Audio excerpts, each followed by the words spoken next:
가정의 달을 맞이해서 지난주에는 부모와 자녀의 관계에 대해서 먼저 나눴고요. 오늘은 부부의 관계가 어떠해야 되는지를 말씀드려 나누고자 합니다. 오늘날 우리 사회 가정, 특히 부부의 관계를 살펴볼 텐데 얼마나 건강한가요? 특히 우리 그리스도인들의 가정, 하나님을 믿고 따르는 그리스도인들의 가정, 특히 부부의 관계가 얼마나 건강하고 성경적인 하나님 말씀대로 따라 사는 삶인지를 우리가 돌아보기 원합니다. 때론 화목하고 사랑이 가득한 가정들이 있습니다. 우리 교인들 가정 보면은 대부분 이렇게 참 사랑이 많고 서로 섬겨주고 따스한 모습들, 노력하는 모습이 참 아름답습니다. 이렇게 남편들이 이렇게 설거지를 대신하는 모습, 아내가 힘들어하는 모습을 보면서 이렇게 위로하고 격려하는 모습들, 또 이렇게 기념일도 잘 챙기시는 모습들, 그리고 또 이렇게 우리 집사님은 주일마다 이렇게 수고하는 아내를 위해서 커피를 이렇게 타다 주고 그런 모습 보면 참 우리 교인들이 참 잘 지낸다, 참 좋아 보입니다. 반면에 정말 말 못할, 정말 말도 할 수 없는 고통, 숨겨진 아픔과 상처를 가지고 깨어지고 부서진 그런 아픔을 가진 가정들도 있을 것입니다. 가끔씩 우리 권사님 얘기를 들어보면 과거에 그 남편 때문에 속상한 일들 얘기를 들어보면 정말 가관이야 하시죠. 그 남편의 연약함을 잘 참고 인내하시는 거 보면 대단하다, 그런 생각이 들 때도 있습니다. 그리고 서로 연약함을 용납하고 인내하고 그렇게 용서하면서 살아가는 모습을 보면서 참 다행이고 감사하다는 생각을 많이 하게 되었습니다.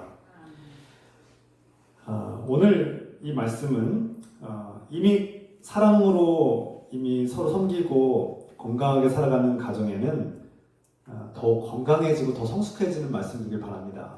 그리고 반면에 상처가 많고 깨어지고 그런 괴로움이 있는 가정엔 이 말씀이 위로가 되고 또 소망이 되고 다시 한번 그 사랑과 그 믿음이 회복되시는, 관계가 회복되시는 계기가 되기를 소망합니다. 또 아직 결혼을 하지 않은 청년들에게는 미래 가정, 내가 미래에 만날 배우자를 위해서 기도하고 또 준비할 수 있는 그런 복되고 아름다운 가정을 꿈꾸는 그런 시간이 되기를 소망합니다. 오늘 본문 말씀을 제대로 이해하려면 먼저 에베소 전체 문맥을 다 파악해야만 합니다. 그러니까 오늘 본문 말씀만 읽으면 오해할 소지가 있고 1장부터 쭉 5장, 6장까지 특히 5장 전체를 읽어야지 같은 맥락에서 이 말씀이 연결되고 있음을 알 수 있습니다. 사도 바울은 그리스도와 교회의 관계가 곧 부부의 관계가 연결되고 있고 이 부부 안에 있는 이 결합과 한 몸을 이루는 이 관계가 그리스도와 교회의 관계를 설명해주는 아주 놀라운 비밀이 있다고 그렇게 말씀하고 있습니다. 그러므로 오늘 본문을 읽을 때 단순히 부부관계에 대한 말씀으로만 그렇게 보면은 너무 편파적인 이해를 할 수 있기 때문에 모든 하나님의 사랑을 받는 그리스도인들은 이 말씀, 하나님과의 관계, 그리스도와 교회의 관계 속에서 부부의 관계, 또 가정의 관계가 연결되고 있음을 신앙의 한 부분이자 또 중요한 핵심임을 우리가 알아야 된다는 말씀이죠. 5장에서 바울은 하나님의 사랑을 받는 자녀가 하나님과 그리스도를 본받고 닮아가야 된다. 하나님을 본받고 그리스도를 닮아가야 된다, 이렇게 말씀하고 있어요. 1장과 2절, 5장 1절과 2절 말씀이죠. 하나님을 사랑하는 삶, 하나님을 본받는 삶, 그리스도인다운 삶, 빛의 자녀답게 사는 삶이 어떤 삶이냐? 그 말씀이 5장에 계속 나오고 있죠. 이 빛의 자녀들, 그리스도인들은 모든 착한 일에 관심하고 그 착한 일을 위해서 힘쓰고 정의에 앞장서고 진실을 행하는 삶, 그리고 찬양과 예배가 있는 삶, 주님을 기뻐하고 또 감사하는 삶이 되어야 된다, 그렇게 말씀하고 있습니다. 이것이 빛의 자녀, 하나님의 사랑받고 그리스도를 닮아가는 삶이다, 이렇게 말씀하고 있죠. 동시에 더럽고 추악한 말들은 버리고 거짓말이나 또 탐욕, 우상 숭배, 조롱하는 말, 누군가에게 상처 주는 말을 하지 말고 술 취하거나 방탕한 삶을 버려야 된다. 이것 또한 그리스도인답게 살아가야 될 삶의 모습이라고 분명히 가르쳐 주고 있습니다.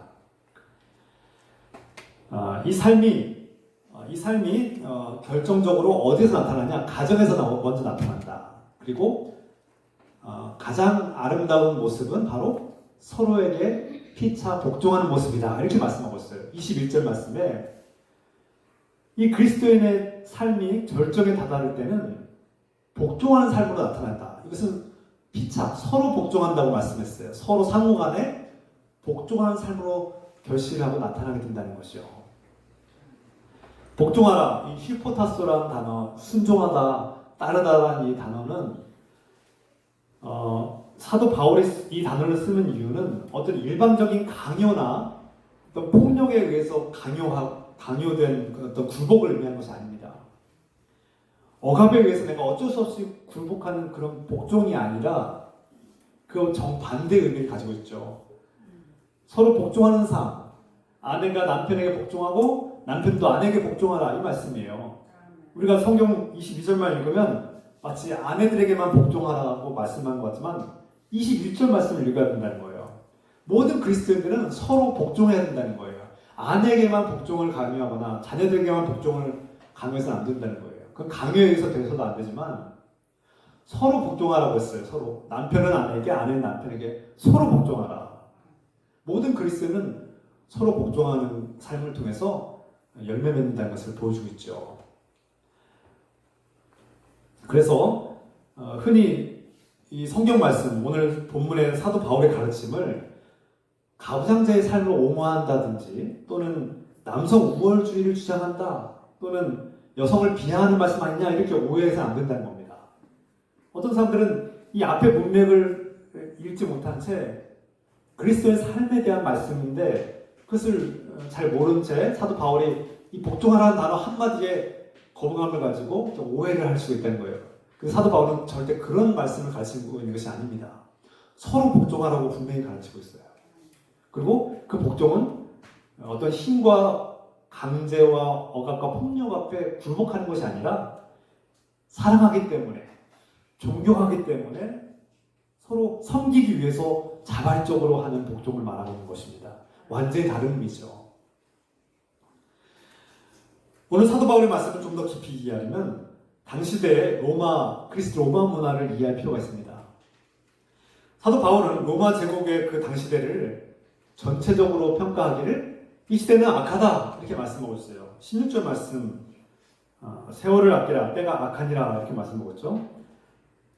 이 시대는 악한 시대입니다 이렇게 말씀하고 있어요. 자신이 살고 있는 그 세대의 그 시대는 악하다. 왜 이렇게 평가했을까요? 당시의 로마인들의 그 부부 생활, 가정 생활을 돌아볼 필요가 있다는 거예요. 그들은 정략 결혼을 했습니다. 철저하게 배우자의 집안과 재산을 계산하고 또 그 배우자가 될 사람의 신분, 권력, 명예, 영향력 이런 모든 것들을 계산했다는 겁니다. 그리고 자신과 어울리는 집안을 찾고 거래하듯이 주고받듯이 거래하듯이 계약을 하듯이 그렇게 결혼을 했다는 거예요. 이것을 정략 결혼이라고 하시죠. 물론 전부 다 그랬는지는 모르겠지만 많은 로마인들의 부부들이 이런 결혼을 했다는 겁니다. 어떤 사랑의 감정과 그리고 서로를 신뢰하고 존중하는 그런 관계 속에서 결혼을 하겠다는 철저하게 거래하듯이 조건을 따지면서 자신에게 맞는 배우자를 찾아서 조건에 맞는 조건적인 결혼을 했다는 거예요.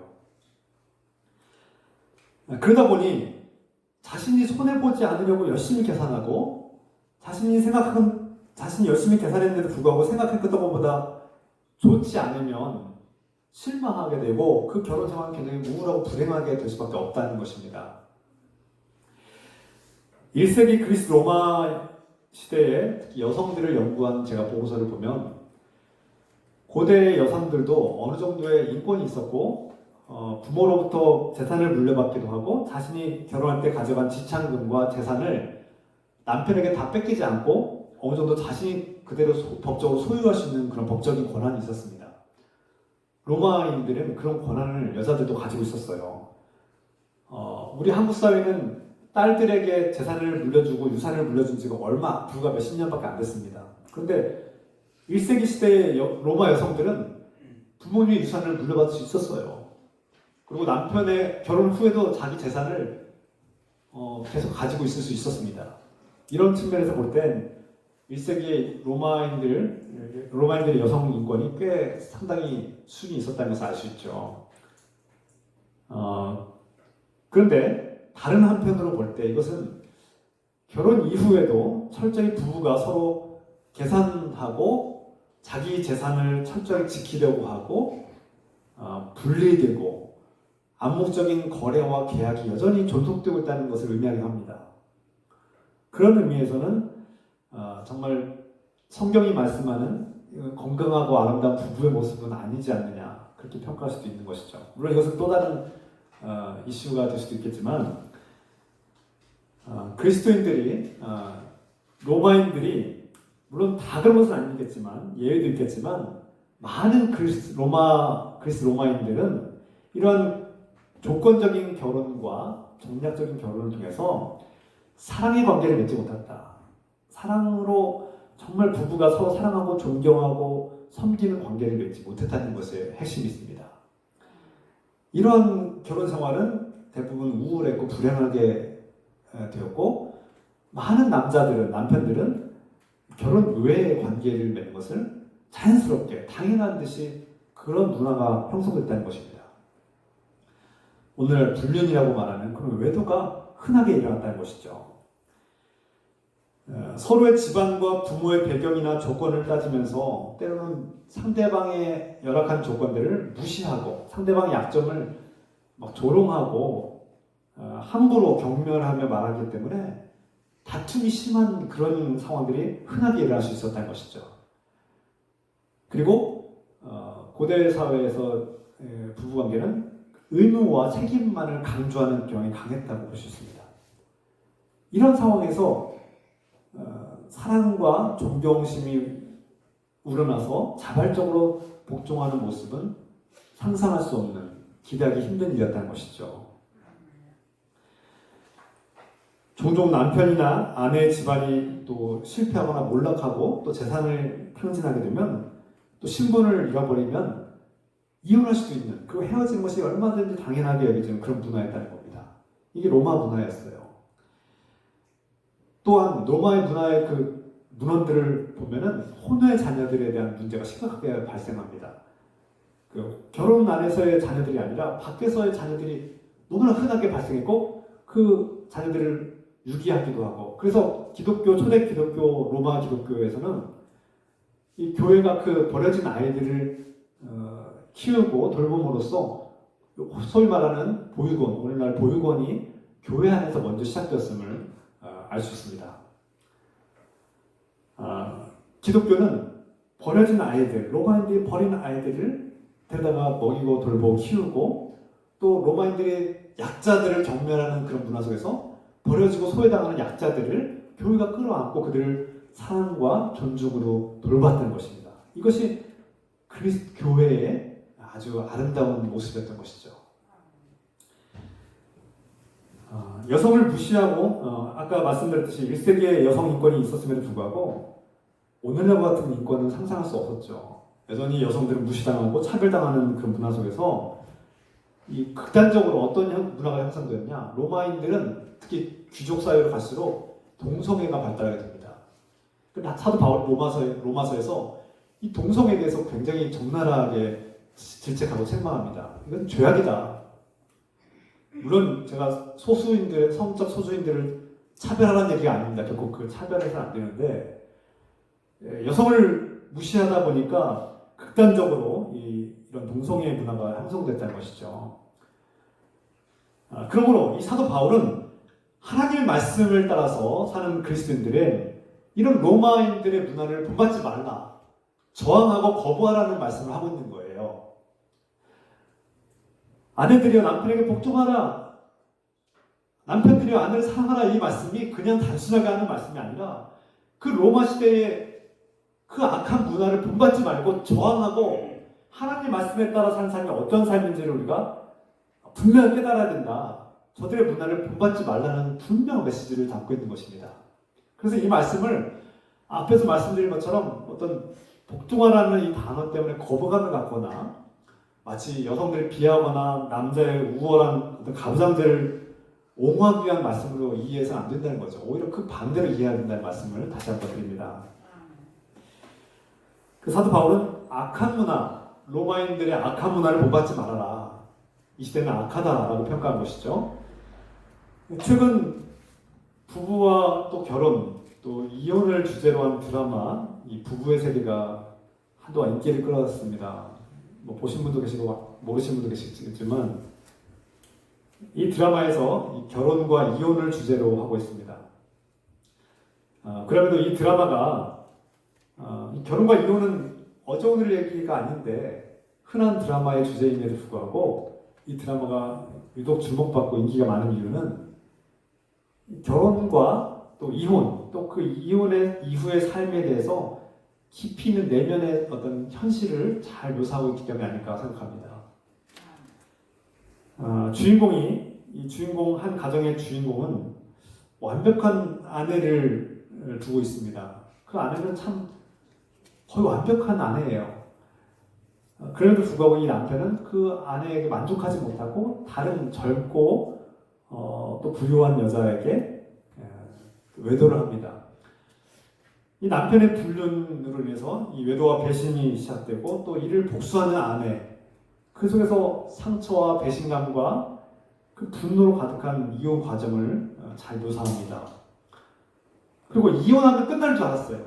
이혼하고 법적으로 끝내면 모든 게 다 끝날 거라고 생각했던 주인공들은 이혼 후에도 그 관계가 실타래처럼 복잡하게 엉켜있는 그 관계와 감정의 실타래가 끝나지 않았다는 것을 깨닫게 됩니다. 이혼하면 끝나는 것이냐? 아니라는 거예요. 자신의 과거에 대한 기억들과 그 기쁨과 아픔과 그 모든 것들이 복합적으로 살아있고 자신을 괴롭히는 것을 고백하는 장면들이 나타납니다. 이혼 이후에 배우자를 향한 여전히 남아있는 미움, 용서하지 못하는 마음과 또 복수심, 또 미련이 남고 또 후회하는 마음이 계속해서 솟구치는 그런 모습들이 종종 묘사가 되고 있죠. 그뿐입니까? 이 재혼을 했는데 이 남편이 재혼을 하고도 여전히 그 과거에서 얽매여 있고 또 새롭게 재혼한 가정에 대해서 여전히 반복되는 문제들이 또 발견됩니다. 또 자녀 문제는 더 심각합니다. 재혼 가정에서의 이 자녀 문제는 정말 심각한 문제입니다. 흔히 우리가 어떤 한 사람과 살아보고 적당히 살다 끝내고 또 다른 사람과 또 살아보면 좋지 않을까 이런 생각을 하는데 그것은 정말 큰 착각이다라는 것을 이 드라마가 폭로하고 있는 것이죠. 사람은 그렇게 무자르듯이 그렇게 쉽게 관계를 단절하고 끝낼 수 있는 게 아니라는 것을 여실히 보여줍니다. 여기서 이 주인공이자 한 남편은 완벽한 아내를 두고도 만족하지 못하기 때문에 또 다른 젊은 여자를 탐하고 결국 그 아내를 바꿔치우죠. 그 배우자의 경제력과 명예를 이용하는 욕심이 계속해서 끊임없이 그 남자에게는 나타납니다. 그리고 자신의 잘못을 들켰는데도 불구하고 배우자를 바꾸면 될 거라는 또 거짓말로 이것을 모면하면 될 거라는 그런 생각들을 하고 있죠. 부부관계에서 서로의 정직하고 진실해야 된다는 것을 다시 한번 되새기는 그런 깨닫게 하는 장면들입니다. 무엇보다 이 남자는 끝까지 변하지 않습니다. 어떤 실패와 고통을 통해서 사람은 깨닫고 회개하고 성장하고 성숙해야지 되는데 이 남자는 그 문제를 계속해서 반복하면서 이 문제는 자기에게 있는 것이 아니라 배우자에게만 있다고 생각하는 거예요. 내가 결혼 생활 실패한 것은 저 사람 때문이다. 저 사람 때문에 이 결혼 실패한 거다. 그리고 재혼을 했는데 내가 또 재혼해서 실패한 것은 저 사람 때문이야 라고 또 원망하는 겁니다. 결국 자신은 결코 변하지 않고 자신의 생각과 마음은 변할 생각도 없으면서 끊임없이 상대방을 비난하면서 원망하면서 사는 그런 주인공의 모습을 보게 됩니다. 결국 건강하고 행복한 결혼 생활을 유지하려면 내가 변해야 되고 내 생각과 마음이 변해야만 그러한 가정을 꿈꿀 수 있다는 것을 우리가 알 수 있지 않겠습니까? 사도 바울의 말씀하고도 연결됩니다. 배우자를 아무리 바꿔도 본인이 자신이 바뀌지 않으면 소용없다는 거예요. 자기 자신이 변해야만 진정 행복한 결혼 생활을 유지할 수 있다는 것을 분명히 말씀하고 있는 것이죠. 나는 변하지 않으면서 상대방에게만 자꾸 변화를 시키려고 하고 상대방을 내 비위와 내 조건에 맞추려고 계속해서 변화를 요구하면 그 관계는 깨질 수밖에 없고 상처로 얼룩질 수밖에 없는 것이죠.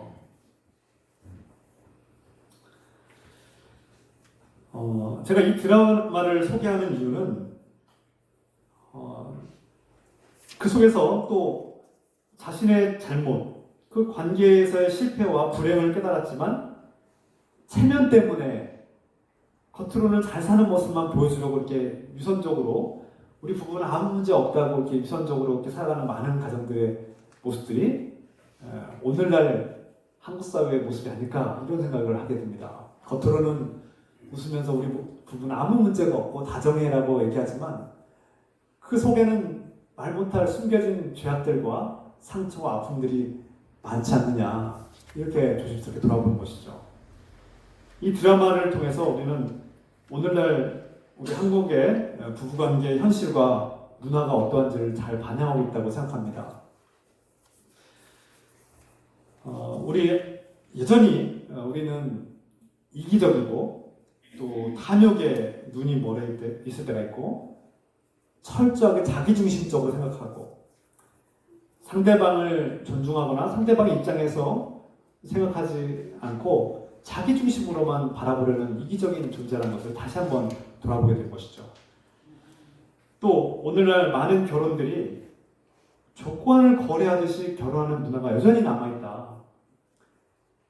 오늘날 자유연애 시대라고 말하고 사랑의 감정을 통해서 서로가 개인이 선택하고 결정하는 그런 시대임에도 불구하고 여전히 조건을 보고 어떤 조건적인 그런 결혼들을 여전히 하고 있지는 않는가. 또 이혼을 정당화하는 문화, 내가 이혼해도 괜찮다라고 생각하는 이 문화가 한국의 문화로 자리 잡고 있는 것은 아닌가. 사랑과 존중, 또 헌신이 결여된 이런 부부관계의 파국을 우리가 돌아보도록 합니다. 이런 결혼 생활은 기독교의 가르침과 정반대 모습이라는 사실을 우리가 명심해야 합니다. 그렇다면 이 하나님의 사랑을 받는 그리스도인들은 어떠한 결혼 생활, 어떠한 부부 생활을 유지해야 한다는 것입니까? 사도 바울은 오늘 31절 말씀에서 창세기 2장 24절을 인용하고 있습니다. 그러므로 남자는 아버지와 어머니를 떠나서 아내와 결합하여 한 몸을 이루는 것이다. 사도 바울은 이 창세기 2장의 말씀을 인용하면서 몇 가지를 종합해서 말씀하고 있습니다. 첫 번째는 당신의 배우자는 하나님께서 주신 것이다. 두 번째는 이 사람은 결혼을 하면서 부모를 떠나야 된다. 이 말씀입니다. 아버지와 어머니를 떠나야 된다고 말씀하지 않습니까? 세 번째, 남편은 아내와 결합해서 한 몸을 이루어야 된다. 이것이 결혼이라고 아주 핵심적으로, 상징적으로 말씀하고 있는 것이죠. 이것을 좀 더 풀어보면 첫 번째, 성경은 하나님께서 아담에게 하와를 창조하셔서 가족을 만들어주셨다. 이렇게 말씀하고 있죠. 배우자는 하나님께서 주실 것입니다. 배우자가 비록 그리스도인일 수도 있고 비그리스도인일 수도 있습니다. 내 마음에 들 수도 있고 안 될 수도 있어요. 만족할 수도 있고 부족할 수도 있어요. 상관없이 하나님께서 주셨다고 믿으시기 바랍니다. 이것은 성경의 말씀이에요. 반면 현대 이 서구 사회에서 배우자의 선택은 철저히 개인의 몫입니다. 개인이 자신의 감정에 따라서 배우자를 선택하고 결혼을 결정하는 그런 문화에 살고 있죠. 장점도 있습니다. 어떤 개인의 사랑과 결정과 개인의 선택을 존중하는 그런 문화는 장점도 많이 있죠. 반면에 문제도 심각합니다. 어떤 배우자를 선택하고 결혼했을 때 이 부부관계에서 사랑의 감정이 식어지면, 우리의 감정이 영원하지 않은데 언젠가 이 감정이 식어지고 메마르면 자신의 선택을 후회하게 된다는 거예요. 그리고 이혼도 쉽게 해버립니다. 감정 때문에 결혼했고 이 감정이 사라지면 얼마든지 헤어져도 된다고 생각하는데 문제가 있다는 겁니다. 여러분, 감정은 오래가지 않습니다. 그리고 상황에 따라 시시각각으로 변합니다. 그런데 이 사랑의 감정이 식었고 사라졌다고 생각되면 우리는 너무나 쉽게 헤어지는 것을 선택한다는 거예요. 그리고 결혼할 때도 자신의 선택에 맡겼지만 헤어지는 것도 자신의 선택이라고 생각한다는 거예요. 이것은 잘못된 문화라는 겁니다. 선택과 책임이 모두 개인에게 있다고 믿는 이런 문화 속에서는 철저히 자기중심적인 그런 현상이 펼쳐집니다. 자기중심적인 현상의 문화에서 이 결혼생활은 자신의 감정의 변화에 따라서 얼마든지 또 다른 선택을 할 수 있고, 내 배우자에 대해서 만족하지 못하고 감정이 식었다고 생각되면 얼마든지 배우자가 아닌 다른 사람과 또 다른 관계를 가져도 된다고 생각해버리는 그런 이상한 문화, 타락한 문화를 형성하게 된다는 내 문제가 있다는 거예요. 하나님을 믿는 사람, 하나님을 믿지 않는, 하나님과 상관없는 사람들 중에 많은 사람들은 왜 한 사람만 사랑해야 되느냐? 그리고 배우자에 대한 사랑이 식었는데 내가 왜 다른 사람을 사랑하는 게 죄가 되냐라고 반문할지 모르겠습니다. 그러나 적어도 그리스도인들은 이 배우자를 하나님께서 주셨다고 믿는다면, 그리고 그 말씀을 따르는 사람이라면 결코 그렇게 생각해서는 안 되는 것입니다. 심지어 감정이 메말랐고 그 사랑의 감정이 느껴지지 않는다 할지라도, 물론 감정을 무시하라는 얘기는 아닙니다만, 그 시시각각으로 상황에 따라 변화되는 그 감정에 따라서 관계를 쉽게 선택해서는 안 된다는 걸 말씀드리는 거예요. 그건 무책임한 삶입니다. 성경은 그렇게 가르치지 않습니다. 사랑의 감정이 느껴지지 않을지라도 배우자를 바꿔서는 안 된다는 거예요. 자기중심 문화에서 대부분 결혼생활은 시간이 지날수록 후회로 점철되고 책임과 의무만 남는 고통이라고, 결혼은 고통이다, 뭐 이런 식의 말을 한다는 거예요. 이것은 잘못된 겁니다. 그렇다고 감정도 없고 사랑의 감정이 다 메말랐고 도무지 살 수 없는 상황인데도 불구하고 억지로 살라는 그런 얘기는 또 아니에요. 그렇게 극단적으로 말해서는 안 되는 것입니다. 오히려 사도 바울은 철저하게 사랑을 회복하라고 말씀하고 있어요. 사랑이 없는 부부관계는 상상할 수 없는 겁니다. 서양뿐 아니라 오늘 한국에서도 이 자기중심의 결혼 문화가 강하게 나타나고 있습니다. 우리가 이미 알고 있듯이 2000년대 이후로 전 세계 이혼율이 가장 높은 나라가 바로 한국 아닙니까? 우리나라가 전 세계에서 OECD 국가에서 이혼율이 1위입니다. 세계 1위. 왜 그렇습니까? 게다가 또 저출산도 거의 세계에서 5위권 안에 들고요. 청소년 범죄의 심각성과 이 급증률이 엄청납니다. 제가 통계상으로 다 이렇게 조사하기는 어렵지만 우리가 피부로 느끼고 언론을 통해서도 이 청소년의 문제가 심각해지는 걸 알 수 있지 않습니까? 이것은 자녀 문제 아닙니까? 또 1인 가족의 급증, 또 고령화 사회로의 급속도로 진입하는 이 현상들, 독거노인들의 급증, 또 세대 갈등이 갈수록 심해지고 있음을 우리가 느끼고 있습니다. 이런 모든 현상들은 건강한 가정을 세우는 데 위협이 되고 또 붕괴시키는 요인이 되고 있다는 거예요. 결론적으로 이런 현상들의 그 뿌리 깊은 핵심 원인이 영적으로 볼 때 자기중심, 자기를 숭배하는 우상 숭배에서 비롯되지 않는가라고 할 수 있다는 겁니다. 그러나 하나님을 사랑하는 사람들, 그리스도인들은 이 배우자를 내가 선택한 것 같지만 그 선택 속에 하나님의 섭리와 인도하심이 있었다는 것을 믿고 이 배우자는 하나님께서 주셨다는 사실을 믿고 바라봐야 된다는 사실을 우리가 명심해야 되는 것이죠. 나의 선택이 우연이 아니라 하나님의 인도하심 가운데 하나님께서 나에게 가장 잘 어울리는, 나도 부족한데 이 부족한 사람에게 그 배우자를 주셨다는 것을 기쁨으로, 감사함으로 여겨야 된다는 사실입니다.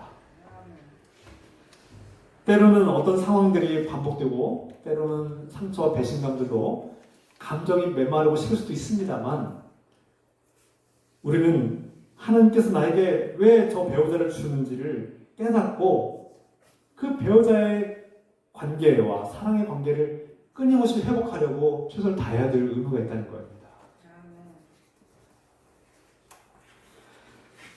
그러므로 자신의 선택을 후회하기보다는 또 미련을 버리고 부족한 자신에게 알맞은 배우자를 주신 하나님께 감사하며 사는 것이 그리스도인다운 삶이라는 것을 우리가 명심해야 합니다.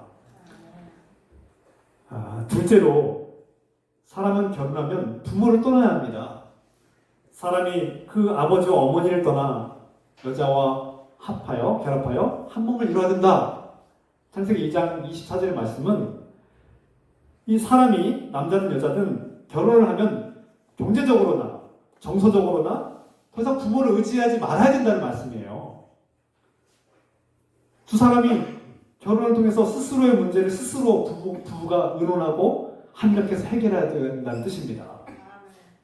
그런데 결혼을 했음에도 불구하고 사소한 것까지 다 부모에게 물어보고 사소한 것까지 다 부모에게 의지하고 성인이 되고 결혼했음에도 불구하고 부모에게 손을 벌리고 경제적으로 독립을 하지 못하면 이것은 반쪽짜리 부부예요. 둘이 싸움하고 부부에 문제가 생기고 갈등이 생기면 쪼르르 엄마 아빠한테 달려가서 그런 부부라면 정상적인 부부가 아닙니다. 그리스도인다운 부부가 아니에요. 분명히 성경 말씀합니다. 부모를 떠나야 된다. 사람이 아버지 어머니를 떠나서 한 여자와 결합하고 한 남자와 결합하는 것인데, 여전히 부모로부터 독립하지 못하고 경제적으로나 정서적으로 부모를 의지하고 산다면 그건 문제가 있다는 거예요. 건강한 가정을 이루지 못하고 있다는 것입니다. 물론 일시적으로 도움 받을 수 있죠. 자주 방문하고 서로 유대 관계를 가지고 서로 돕고 섬기는 모습은 좋은 모습이지만, 근본적으로 독립을 결혼 생활의 시작이라는 점을 우리가 명심해야 합니다. 깨달아야 합니다. 그러면 건강하고 성경적인 말씀에 따르는 그리스도인다운 가정을 세울 수 있다는 겁니다. 셋째, 남편과 아내가 한 몸을 이루어야 합니다. 성경은 한 몸을 이루어야 된다는 말씀을 할 때 이 히브리 세계관에서는 몸과 영혼이 분리되지 않습니다. 단순히 육체적인 결합을 의미하는 뿐만 아니라 몸과 마음이에요. 생각도 마음도 또 비전도 서로 의논하고 맞춰가고 통합해가는 그 과정이 필요하다는 겁니다. 몸만 하나가 된 것이 아니라 비전도 함께하고 삶의 방향도 함께하고 그 마음을 존중하고 사랑하는 관계 속에서 서로 복종할 때 아름다운 관계가 된다. 그런 말씀이죠. 하나님께서 아담이 혼자 있는 것을 안타깝게 여기고 그의 몸의 일부를 가지고 하와를 창조하셨다. 그리고 아담에게 그 하와를 주셨을 때 아담이 그를 기쁨으로 여겼다. 이 세상에서 가장 기뻐하는 존재로 여겼다고 성경이 말씀하고 있죠. 그 배우자를 하나님께서 주셨다는 사실을 깨달았고 그 배우자는 자신의 일부임을, 자신과 한 몸임을 깨달았다는 것입니다. 그러므로 사도 바울은 당신의 배우자는 당신 자신이다. 당신 자신과 하나다라는 사실을 깨달아야 된다고 말씀하고 있습니다. 그러므로 배우자를 사랑하는 일은 곧 자신을 사랑하는 일이고, 자신을 사랑하는 사람은 배우자를 사랑하는 것이 마땅하다고 가르치고 있죠. 오늘 25절과 28절 한번 읽어보겠습니다. 25절. 남편들아 아내 사랑하기를 그리스도께서 교회를 사랑하시고 그 교회를 위하여 자신을 주심같이 하라. 28절. 이와 같이 남편들도 자기 아내 사랑하기를 자기 자신과 같이 할지니 자기 아내를 사랑하는 자는 자기를 사랑하는 것이라. 배우자는 남이 아닙니다. 나와 한 몸이고 하나이므로 그 배우자를 사랑하는 일은 곧 나를 사랑하는 일이고, 나를 사랑하는 사람은 자신을 사랑하는 것 같이 배우자를 사랑하는 것이 마땅하다고 그렇게 가르치고 있죠. 하나님께서 주셨을 때 그 배우자는 나와 한 몸, 다른 존재가 아닙니다. 그러므로 배우자를 함부로 여기고 배우자를 조건을 가지고 무시하거나 함부로 여기거나 사랑하지 않는다면 그 자신을 학대하는 것과 같다는 것이죠. 반면 배우자를 존중하고 섬기는 사람은 그 자신을 섬기고 사랑하는 것이 되는 것입니다. 이 원리를 깨닫게 해서 합니다. 사도 바울은 그 배우자가 하나님의 형상을 통해서 창조된 당신의 몸으로 창조한 또 다른 당신임을, 또 다른 자신임을 깨달으라는 말씀이고, 성경의 하나님 말씀을 따라 사는 그리스도인들의 가정은 바로 로마인들의 가정처럼 거래하듯이, 조건을 가지고 거래하듯이, 그리고 상대방의 부족한 점을 끊임없이 변화시키려고 질책하고 불평하고 원망하는 것이 아니라 기뻐하고 감사할 수 있는 관계로 변화시키라는 말씀입니다. 이것은 상대방을 변화시켜서는 안 되는 거예요. 내가 변화되어야 하는 것입니다. 나의 시각, 배우자를 바라보는 시각, 배우자를 대하는 태도, 말과 행동이 변화되어야만 가능한 것이죠. 좀 더 나아가서 존중하라고 말씀하고 있어요. 여기서 가장 중요한 전제는 존중하는 것입니다. 포배우라는 단어를 쓰고 있는데, 경외하다. 교회가 그리스도를 경외하는 것처럼 서로 경외하는 마음이 필요하다. 배우자가 하나님의 형상으로 창조된 소중한 존재임을 깨달으라는 말씀이고, 로마인들처럼 어떤 신분이나 재산이나 명예나 권력, 그 사람의 외모와 그런 세상의 기준을 따라서 판단하지 말라는 말씀입니다. 서로 복종하라는 이 말씀은 어떤 힘이나 조건이나 권력에 의해서 강제로 어쩔 수 없이 하라는 것이 아니라 사랑하기 때문에, 존경하기 때문에, 섬기기 위해서 하라는 것입니다. 이것이 그리스도인이 가져야 될 부부의 모습, 결혼 생활의 가장 아름다운 모습입니다. 끝으로 사도 바울은 남편과 아내의 관계가 그리스도와 교회의 관계에서 그 관계를 깨달아야 된다고 하고 있죠. 그 관계를 알아야만 알 수 있다는 것입니다. 32절 말씀. 이 비밀이 크도다. 나는 그리스도와 교회에 대하여 말하노라. 남편과 아내의 단순한 부부관계만을 얘기하는 것이 아니라 이것은 우리의 신앙과 직결되고 하나님과의 관계 속에서 이루어져야 되는 신앙의 핵심이라는 것입니다. 하나님은 이 가정, 이 부부의 관계를 통해서 구원의 역사를 펼쳐보고 있다는 사실을 분명히 말씀하고 있는 거예요.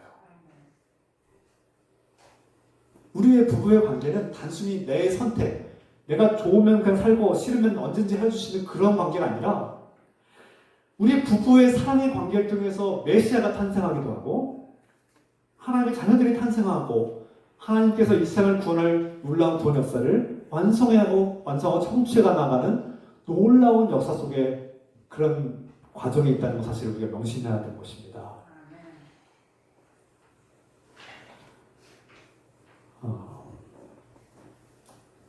여기서 우리가 한 가지 더 말씀드리자면 성경의 말씀을 알았어요. 성경의 말씀이 그런 비밀이 있구나. 우리 부부관계가 단순한 것이 아니구나. 하나님의 사랑을 받고 구원받은 사람들은 그리스도 교회의 관계 속에서 이 그리스도의 사랑으로 배우자를 사랑하고 섬겨야 된다는 말씀을 깨달았습니다. 알았습니다. 이 부부관계가 그냥 대충 다른 사람들처럼 하나님을 모르는 사람들처럼 똑같이 살면 안 되겠구나. 그리스도인다운 가정이 필요하구나. 그리스도인들은 그런 부부관계를 이루기 위해서 최선을 다해야 되겠구나라는 생각을 하게 됩니다. 그런데 우리가 아는 것과 우리 삶의 현실, 실천하는 것이 쉽습니까? 우리가 이미 경험해서 알고 있듯이 어렵습니다. 하나님 말씀을 알지만 정작 집에 돌아가면 금방 변하지 않아요. 사람이 그렇게 쉽게 변합니까? 하루아침에 변합니까? 안 변해요. 사람처럼 변하지 않는 존재가 또 있을까요? 그럼 어떻게 해야 된단 말입니까? 우리의 연약한 힘으로는 우리 자기 중심적이고 인기적인 우리 본성을 가진 우리 인간이 하나님 말씀을 들음으로써 먼저 이렇게 충격을 받고 또 감동을 받고 내가 변해야 되겠구나라는 생각을 하게 될 때 가능성이 커집니다. 이것은 지적인 변화, 지성으로 받아들이는 믿음의 변화입니다. 근데 여기서 감정도 함께 변해야 돼요. 하나님의 사랑을 받아본 적도 없는 사람이 하나님의 사랑이 무엇인지도 모르고 하나님과 아무런 상관이 없는 사람이 어떻게 이 사랑을 알 수 있겠습니까? 어떻게 그리스도와 교회의 관계를 알 수 있겠어요?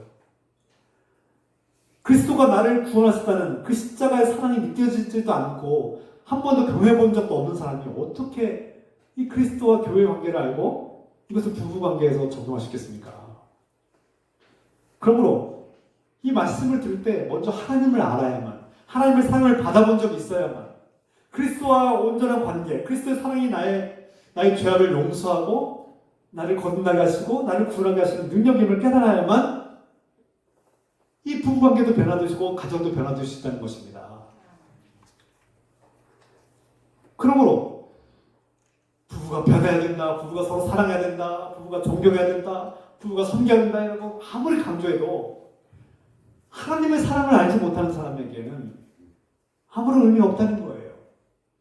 하나님 말씀에 불순종하는 사람에게는 이 말씀이 와닿지 않는다는 거예요. 상관이 없는 거예요. 효력이 없어요. 그러므로 우리가 먼저 하나님과 온전한 관계를 회복하고 하나님의 복된 자녀, 빛의 자녀가 되고 그리스도의 사랑이 나를 구원했다는 그 진정한 사랑을 받아봐야만, 경험해야만 이 그리스도의 사랑이 나 자신을 변화시키고 배우자를 향하여 다른 태도, 변화된 삶을 나타낼 수 있다는 것입니다. 그래서 먼저 그리스도의 관계를 회복하십시오. 그리고 반드시 성령의 도움을 받아야만, 그리스도의 영이 우리 안에서 역사하고 일해야만 우리가 변화되고 부부관계에도 희망이 생긴다는 것을 깨달아야 합니다.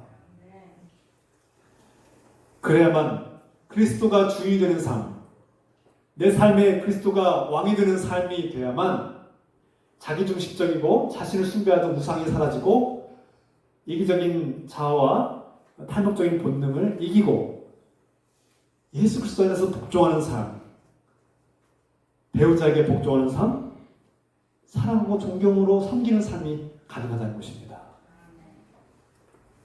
그러므로 오늘 말씀을 듣고 너는 왜 그리스도인답게 그렇게 교회 열심히 신앙생활하면서 나를 섬기지 않느냐, 존경하지 않느냐, 나를 왜 사랑으로 대하지 않느냐라고 그렇게 싸우지 마십시오.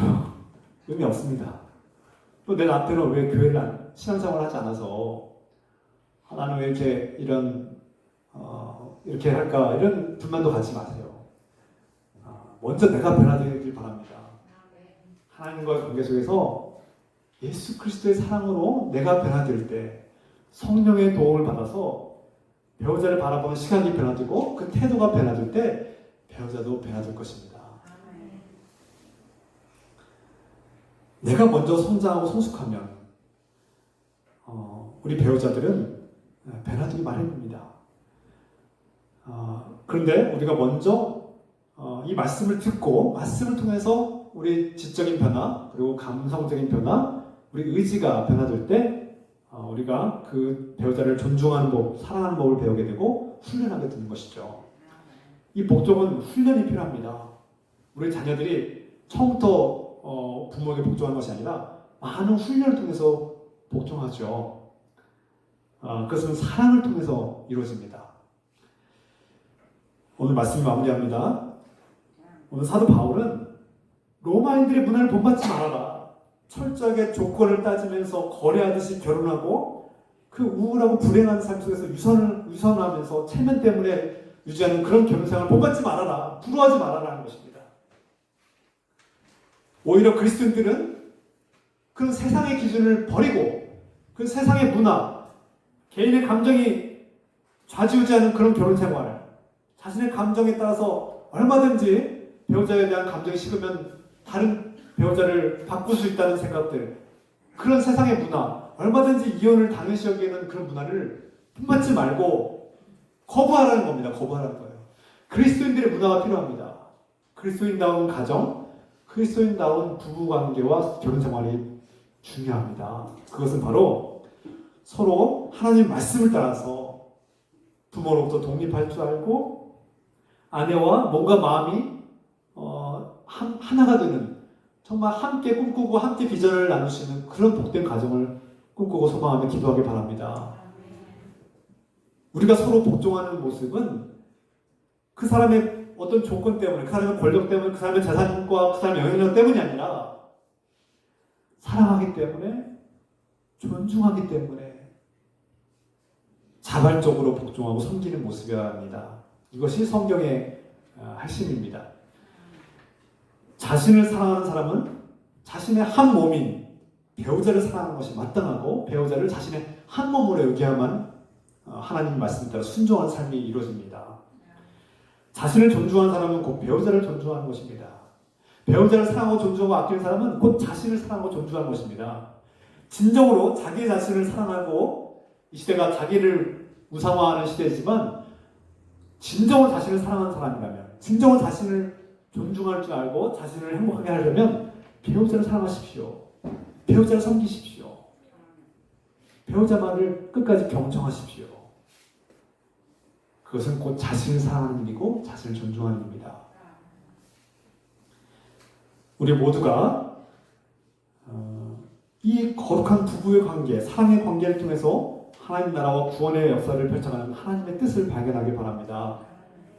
그래서 빛의 자녀답게, 하나님의 사랑을 받는 자녀답게 하나님께서 기뻐하시는 복된 부부, 그런 사랑의 관계를, 그런 가정을 회복하시는 저와 여러분 되시기를 주님의 이름으로 축복합니다.